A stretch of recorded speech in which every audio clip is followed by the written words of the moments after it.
Խնդրում եմ մեզ ասեք կոնկրետ ինչ ձևերով կարող է միջազգային համայնքը, հատկապես Եվրոպայի խորհուրդը լավագույնս աջակցել Հայաստանին այս կարևորագույն գործընթացում կապված փախստականների հետ, Լեռնային Ղարաբաղից փախստականների հետ։ Եվ ավելին, ինչպես նշեցիք ձեր ելույթում, ես եթե ժամանակ ունեմ նաև կընտրեմ մանրամասնեք այն քայլերը, որոնք կարող եք ձեռնարկել, որպեսզի ավելի շատ առաջընթաց ձեռք բերվի շատ կարևոր հարցերով, ինչպիսիք են օրինակ դատական համակարգի անկախությունը, պայքարը կոռուպցիայի դեմ, իրավունքի գերակայության պաշտպանությունը եւ ամրապնդումը։ Շնորհակալություն Ջորջ, հարգելի վարչապետ, ցանկանում եք պատասխանել։ Եվ սա վերջին պատասխանն է, քանի որ դժբախտաբար պետք է արդեն ավարտենք մեր առավոտյան աշխատանքը 3 րոպե, շատ շնորհակալություն։ Գիտեք, ժողովրդավարական բարեփոխումների ոլորտում այնինչ միջև հիմա արվում է, մենք պետք է պարզապես Եվրոպայի խորհրդի հետ շարունակենք եւ խորացնենք մեր համագործակցությունը։ Եվ դա հաջողության պատմություն է, պարզապես նոր մարտահրավերներ են ի հայտ գալիս եւ մենք պետք է այդ մարտահրավերների հետ առերեսվենք եւ լուծենք Հայաստանում ժողովրդավարությունը առավել ինստիտուցիոնալ դարձնելու համար։ Իմիջայլոց հարցերի մեջ կար նաեւ թե Եվրոպայի խորհրդի խորհրդանական վերաժողովը ինչով կարող է նպաստել խաղաղության գործընթացին։ Օրինակ, լեգիտիմ բառապաշարի օգտագործումը դրա կարևորագույն բաղադրիչներից մեկն է, որովհետև այն բառապաշարը, որ օգտագործվեց եւ որի օգտագործումը ես դատապարտեցի, դա Հայաստանում լայնորեն ընկալվում է որպես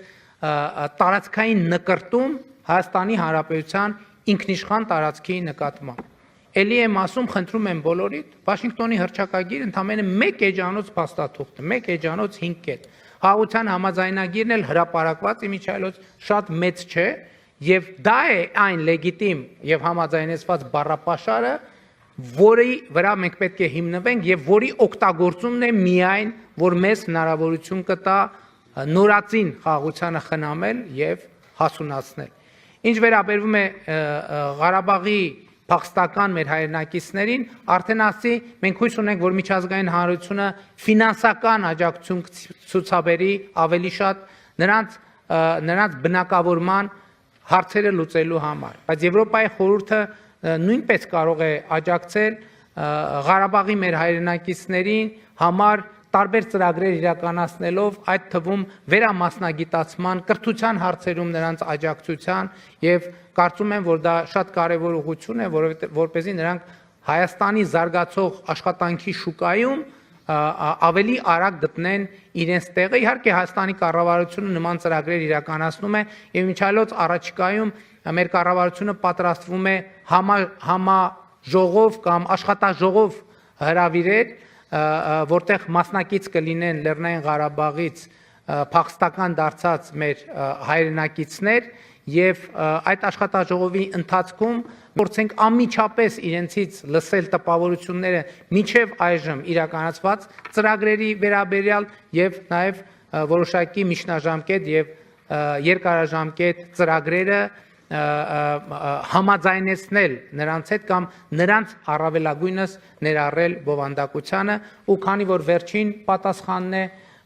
վերաժողովի հարգարժան նախագահ, հարգելի գլխավոր քարտուղար, հարգելի ներկաներ, դեսպաններ, պատգամավորներ, կրկին ուզում եմ շնորհակալություն հայտնել ձեզ այս հնարավորության համար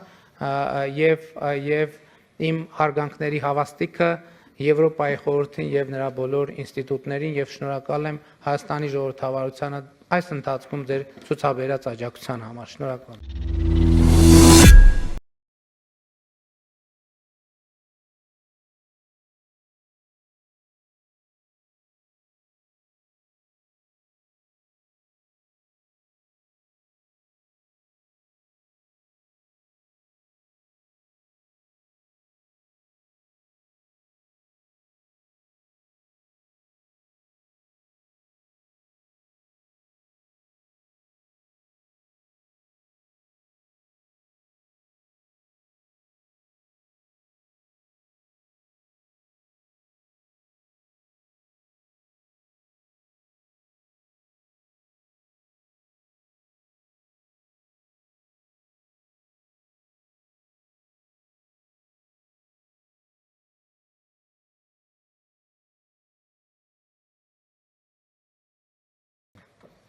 Thank you, dear Prime Minister, for being with us today.